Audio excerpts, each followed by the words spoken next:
With bait in hand, the hunt for a monster catfish begins.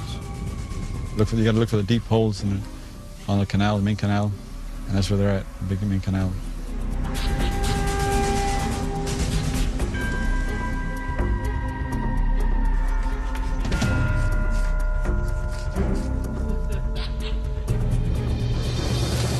Pitched out a big old piece of meat and with about a 100-pound test line and sat and waited.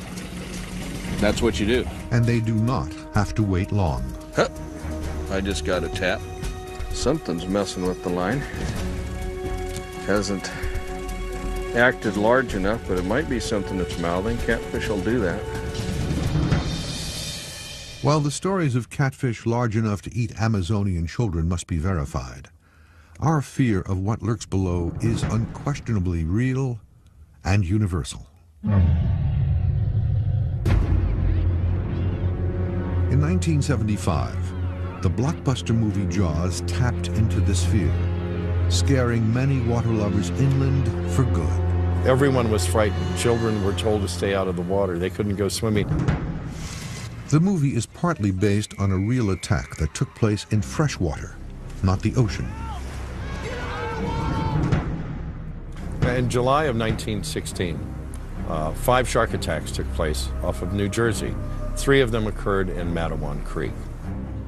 Nearly 15 miles upstream from the open ocean and the brackish waters of Matawan Creek, 12-year-old Lester Stilwell and his 24-year-old would-be rescuer, Watson Stanley Fisher, were killed. There were young boys swimming. A shark attacked 2 of the young men. A third boy was injured later that same day in Matawan Creek. Experts believe the attacker was either a bull shark or great white, odd visitors to a tidal river just 40 feet wide. Shark might have gone up the creek to attempt to find food. It might have simply wandered into the creek as a matter of investigating a local area. The reason these attacks stirred such fear was because they occurred in fresh water, not in the typical hunting grounds of the Atlantic Ocean. Matawan Creek is not the only place that toothy monsters are found. Across the United States, there is a predator some call the freshwater barracuda. I was over here and I was swimming.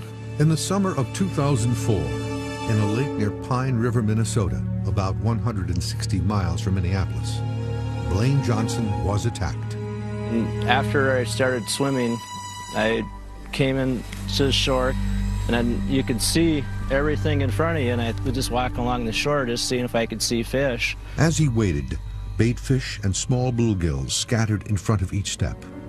Little did he know that a giant fish was also watching his every move. They saw it coming. I didn't have any idea, but I know that they just scattered. And usually when something scatters, something's up. I moved my foot up about like that, and it was almost out of the water, and the next thing I know, I just got hit. Next thing I know, I'm practically running in water. It took me about 3 seconds to get to the dock, and all I know is when I got up, there was blood on both sides of my ankle coming down. Blaine never got a good look at the fish as it attacked from behind.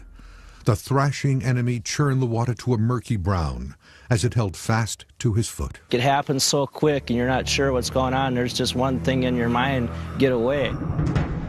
Johnson still has the scar wrapped around his foot as evidence. The teeth mark goes up all the way up into here. Both Johnson and wildlife experts believe the most likely culprit is a native fish, the pike. Its torpedo-like body bursts from the weeds, propelled up to speeds of 30 miles per hour. Its many rows of teeth are like razors, eviscerating its prey, and it attacks just about anything that moves. Always when we hear about them, it's that it's a piece of a person being dangled in the water, much like you dangle a lure or something else. Roland Sigurdson is an aquatic specialist with the Minnesota Department of Natural Resources and says attacks on people are rare, but do happen. They're an ambush predator. They're looking for movement, and they're attacking something that will fit into their mouth, something that they can swallow. Pike are found across the northern hemisphere, and officially the largest muskie caught with a rod and tackle was 67 pounds and just over 60 inches. Roughly the same size as the largest saltwater barracuda. The pike also resembles its saltwater brethren in ferocity. The two largest pike are found in Minnesota, where Johnson was attacked. The northern pike with its horizontal patches, and the larger muskellunge, or muskie, with its vertical markings. Whatever it was not afraid of him. There was blood. That's all I know for sure. There was blood and teeth marks. Some of those teeth were good size. Maybe it was hungry. Maybe, just saw ankle and decided, hey, let's go for it. According to Sigurdsson, even a small pike will attack. It was very hungry, and it took a chance on something it saw dangling in the water, and turned out, unfortunately, it was this young man. The pike's aggressive nature seems to have no limits, including attacking its own kind. It is not known whether the smaller pike in this video was attacked for crossing an unknown boundary, or if it was an intended meal. It is proof, however, of the ruthless nature of these toothy monsters.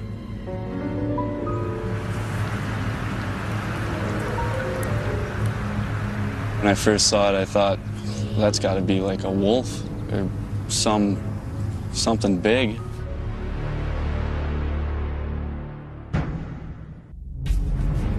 In October of 1998, these jaws of a dead muskie were found on an island beach in the Chippewa flowage in Wisconsin, about 300 miles from Green Bay. The Wohler family were vacationing here when they came upon a carcass on the beach. Teeth just seemed so much longer than any other thing I'd ever seen. Just amazed at the size. There was enough of the carcass remaining to identify the monster. Turns out it was a muskie jaw. The jaws have been displayed in a case at the Treeland Resort for the last decade. The question is, how big was this specimen? And was it big enough to attack a man? It could be anywhere from a really nice fish that's still probably the fish of a lifetime for a normal fisherman, on up to close to or maybe even commensurate with the world record. There may be a way to determine the size. When you look at the thickness of this jaw and you compare it to the thickness of a replica like a 52 would be, you can see that it's probably a good 1.5 to 2 inches wider than the head on a 52. And it's also a good 1.5 to 2 inches longer from where the hinge is actually on the fish.